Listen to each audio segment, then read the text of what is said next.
Hello everyone, my name is Kuldeep Singh Rathore and welcome in GATE Wala platform. Guys, आप सबको पता है आपके करियर से रिलेटेड कोई भी इंपॉर्टेंट अपडेट या इन्फॉर्मेशन होती है टाइमली बेसिस पर आपको प्रोवाइड कर दी जाती है गेट वाला के प्लेटफॉर्म पर। गाइज, काफ़ी सारे ऐसे स्टूडेंट्स होंगे जो लाइक एनटीपीसी को एक अच्छा करियर ऑप्शंस की तरह देख रहे होंगे, क्योंकि ओएनजीसी ने इस बार अपनी जो रिक्वायरमेंट है वो विदाउट गेट निकाल दी थी और आईओसीएल ने इवन कोई शॉर्ट नोटिफिकेशंस वगैरह भी नहीं निकाला था। तो मैक्सिमम स्टूडेंट्स जो है अब लाइक एनटीपीसी की तरफ देखते हैं। तो यहाँ पर एनटीपीसी का एक काफ़ी इंपॉर्टेंट नोटिस आया है, ऑफिशियल नोटिस है।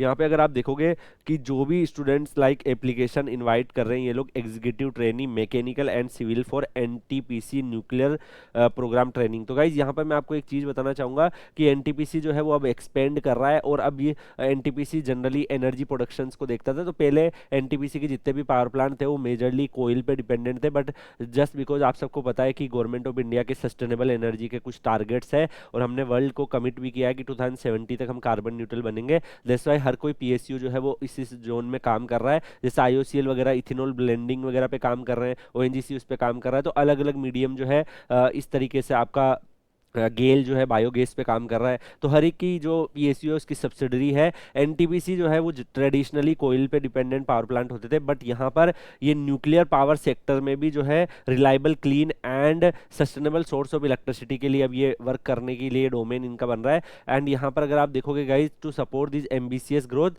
ये प्लान कर रहे हैं post some of the like ET 2024 batches के वन जो है उनको mechanical civil into nuclear domain में। तो यहाँ पर अब जो है जैसे आप लोग एनपीसीआई ज्वाइन करते हो तब आप न्यूक्लियर डोमेन में पावर प्लांट जो न्यूक्लियर होते हैं उस पर फंक्शन करते हो, बट एनटीपीसी से भी न्यूक्लियर डोमेन में जो है ये अब रिक्रूटमेंट जो कुछ बच्चे हैं उनको वहाँ पे पोस्ट दे रहे हैं। तो अब एक बात बताइए, अगर ये न्यूक्लियर डोमेन में अगर एक्सपेंशन कर रहे हैं और वहाँ पे नई बच्चों को वहाँ पर उधर भेज रहे हैं, तो क्या जो मेन स्ट्रीम में जो इनको रिक्रूटमेंट होती है तो डेफिनेटली फिर उसमें भी बच्चे जो है इनको सेम लेवल के रखने होंगे और ऊपर से न्यूक्लियर डोमेन में भी बच्चों को लेना पड़ेगा। तो डेफिनेटली इससे हाई चांस बनते हैं कि वैकेंसीज का नंबर बढ़े, क्योंकि जब कोई पीएसयू एक्सपेंशन करता है किसी और जोन में तो उनको ज़्यादा बच्चों को लेना पड़ता है, क्योंकि ट्रेडिशनली जितने लेते आ रहे हैं वो तो लेंगे ही, उसके साथ जो एक्सपेंशन में जो चाहिए वो भी लेंगे। तो यहाँ पर इससे ये भी पॉसिबिलिटी बनती है कि एनटीपीसी की जो सेकंड लिस्ट है बेच वन जैसे अभी इन्होंने लिया है, तो सेकंड लिस्ट थर्ड लिस्ट इस तरीके से इसकी और भी लिस्ट भी आ जाए और लाइक अब जो पहले कट ऑफ थी उससे कम कट ऑफ पे भी बच्चों का सिलेक्शन हो जाए।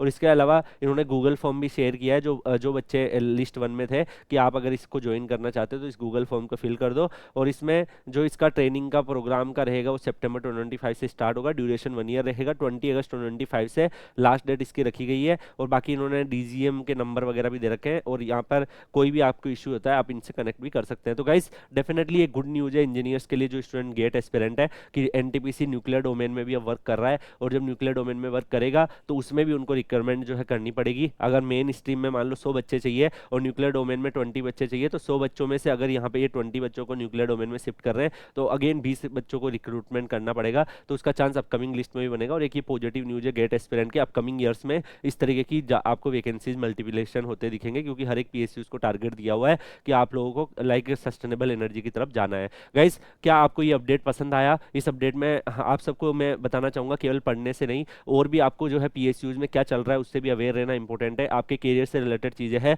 अगर आपको ये सब पता है और अगर इंटरव्यू में आपसे पूछ लिया तो डेफिनेटली आपको वहाँ पर भी जो है आप आंसर कर पाओ। वैसे तो एनटीपीसी का इंटरव्यू नहीं होता है, बट बाकी पीएसयूज में तो होता है। तो अगर इनकेस उनके जो डेवलपमेंट्स होते हैं वो आपसे अगर पूछ लिए जाए तो उस केस में आपको उनकी इन्फॉर्मेशन होनी चाहिए। क्या आप लोग चाहते हो इस तरीके की और भी अपडेट्स पीएसयूज के जो डेवलपमेंट है वो हम लेकर आए? तो कमेंट सेक्शन में बताइएगा। बाकी Kuldeep sir _ PW Telegram channel Telegram पे सर्च करके ज्वाइन कर लीजिएगा। गाइज, थोड़ा सा तबीयत खराब है, एनर्जी थोड़ी सी डाउन लग सकती है, बट लाइक स्टिल हम लोग आप लोग के लिए डेडिकेशन दिखाते हैं, बिकॉज हर एक स्टूडेंट्स को हर एक इन्फॉर्मेशन मिलनी चाहिए। अगर यही डेडिकेशन आप भी दिखाएं अपनी प्रिपरेशन में तो डेफिनेटली फिर आपको सक्सेस होने से कोई भी नहीं रोक सकता। Thank you so much, will meet in another video, till then goodbye, take care.